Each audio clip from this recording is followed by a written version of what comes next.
सियालकोट के थाना सदर कैंट के पुलिस क्वार्टर्स में एक अफसोसनाक वाकया पेश आया। हमारे ब्यूरो चीफ नौमान चौधरी की रिपोर्ट के मुताबिक जहां नजफ नामी लेडी कांस्टेबल अपने क्वार्टर के बेडरूम में मुर्दा हालत में पाई गई। पुलिस जराये के मुताबिक उनकी लाश पर गोली का निशान मिला है और इब्तिदाई मालूमात के मुताबिक उनकी मौत गोली लगने से हुई। ताहम अभी तक ये वाज़ेह नहीं हो सका कि ये खुदकुशी है, कत्ल है या किसी से गलती से गोली चल गई।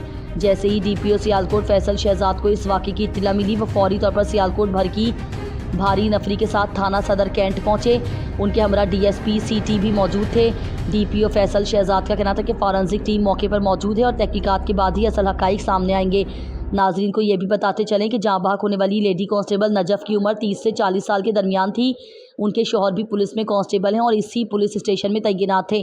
दोनों को अपने बच्चों के साथ ये पुलिस क्वार्टर अलाट हुआ था। इस पुरअसरार मौत ने पुलिस के अंदर तशवीश की लहर दौड़ा दी है और तहकीकात जारी हैं।